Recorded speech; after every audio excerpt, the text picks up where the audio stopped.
This goes back 3 years when my mom and her girlfriend got engaged.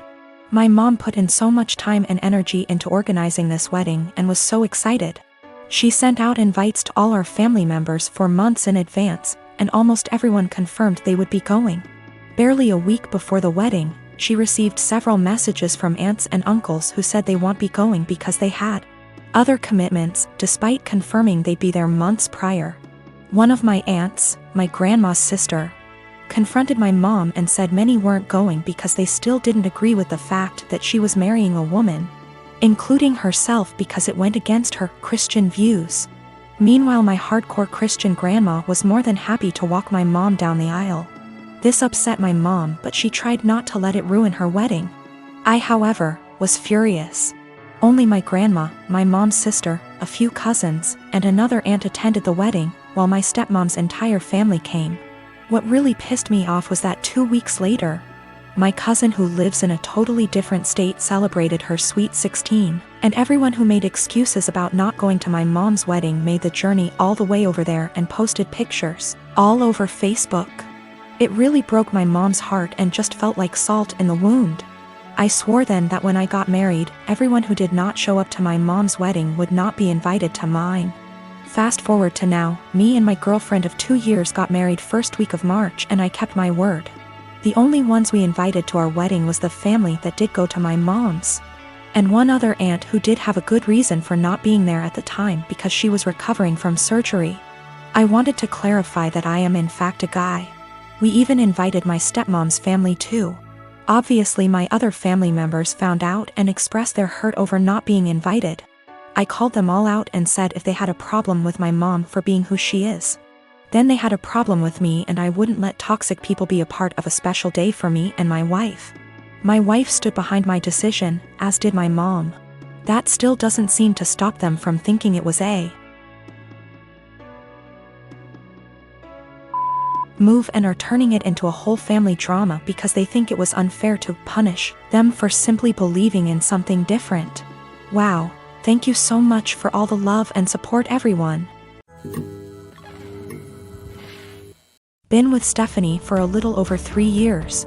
More or less relationship is good. She tends to be way overdramatic when we fight, which isn't often, but I can usually talk her down and things work out. When Stephanie and I first started dating, she mentioned a few times in kind of a mysterious, I thought it was attention seeking, still do, way that she had some kind of mental illness or mental health struggle.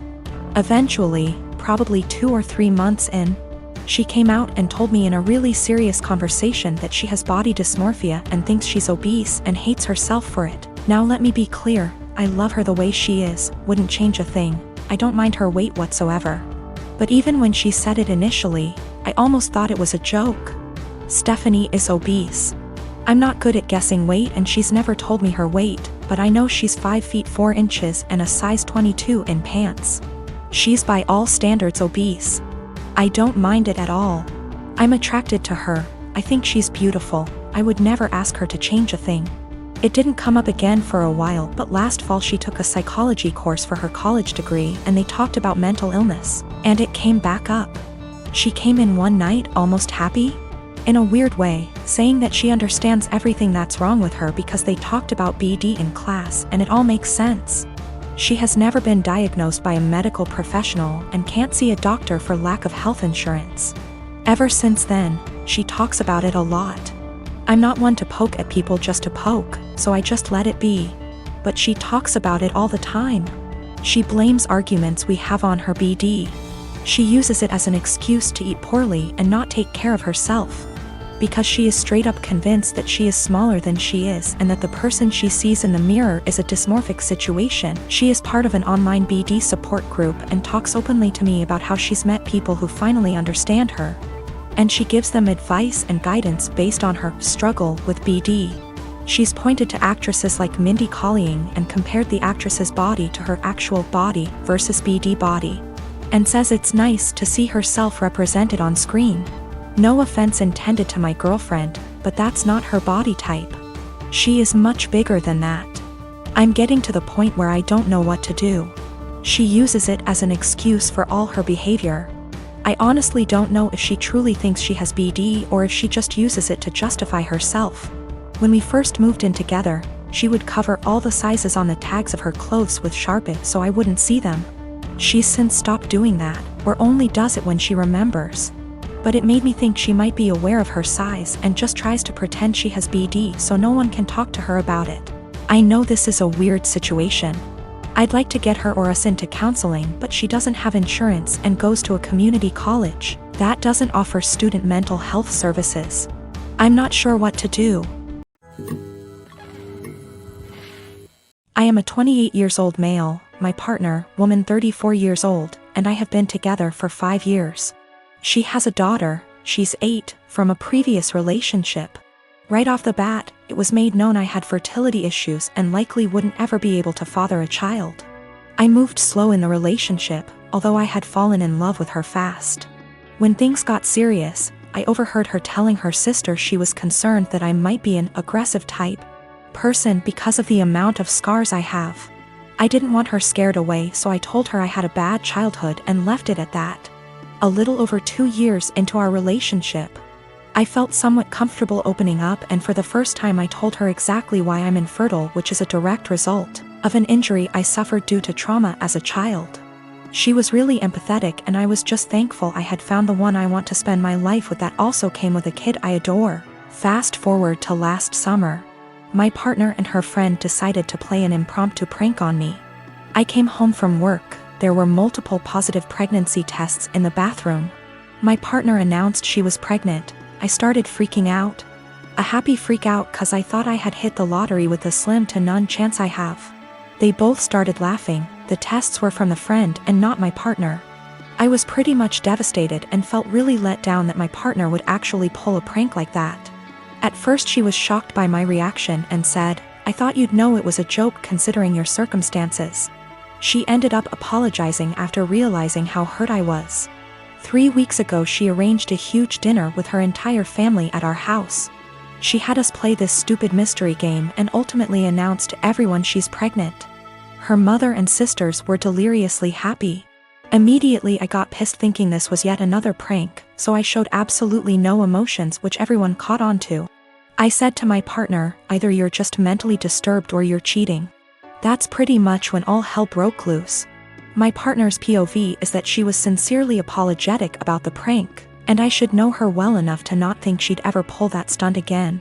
She's also livid at me for ruining the announcement, embarrassing her in front of her entire family, causing them to think I'm a horrible person, and then finally insinuating that she's a cheater. I still stand by my claim that had she never pranked me, my reaction would have been different. I do find it odd she decided to tell me along with her family. Things would have likely went over better had she told me first, and then we announced it together. But I'm starting to think I acted immaturely causing scene in front of her family, and I think that's maybe where I'm wrong. I recently won an all-expense-paid trip to Disney World for 4 nights, for myself and 3 guests. I am currently planning on bringing my boyfriend, my mother, and my boyfriend's mother. I know we all aren't exactly Disney's key demographic, but it honestly means a lot to our mothers that I am inviting them. Both my boyfriend and I grew up in poorer families that could never afford expensive vacations. And this is the first trip to Disney World for all of us. I know this is probably the only opportunity our mothers will ever have to go to Disney. And for now they are both in good enough health to still enjoy the rides. The problem is with my cousin, Jane, who has been hounding me to take her 5-year-old daughter, Kelly, instead of my boyfriend's mother. I know, what kind of monster am I for not wanting to bring a little girl to the place where dreams come true? Except Jane's family has already been to Disney World twice, most recently earlier this year in February. My cousin has done very well for herself. She runs a successful photography business, and her husband is an engineer. They are definitely able to afford their own vacations. If Jane wasn't so well off, I probably would consider taking Kelly if I thought I was giving a little kid a once-in-a-lifetime experience. But I'm not. She's already been twice and she's only 5. Our mothers have been 0 times. Jane's only rationale for wanting me to take her daughter seems to be that Disney is meant for kids. It's weird to go with only adults. And it'd be evil to not take a 5-year-old to Disney if you had the chance. There's also the issue of Kelly herself. She's not a completely terrible child, but she's whiny and throws tantrums regularly. I don't really want to spend a week with that. Also, what if she gets homesick? What if she gets actually sick? What if she gets lost? I'm not a parent myself and I would have no idea what to do in those situations. I also don't want to saddle my mother with the responsibility of caring for her. I babysat Kelly before, but only for a few hours at a time. I'm not sure why my cousin is even comfortable with the idea of me taking her child 3 states away. We are in North Carolina, so it's not like Orlando is just a short drive down the road if something happens. I tried telling Jane I'm not comfortable bringing Kelly, and she just said this is a good opportunity to find out what being a parent is like. What? She's almost acting like I'm not serious about not bringing Kelly, and I'm just pretending I don't want to bring her. It's really weird. Jane and I have always been very close, like we are sisters.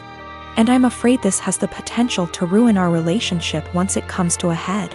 What is the best way to tell her no without sounding like an evil child hater, or am I being selfish for not taking a kid to Disney?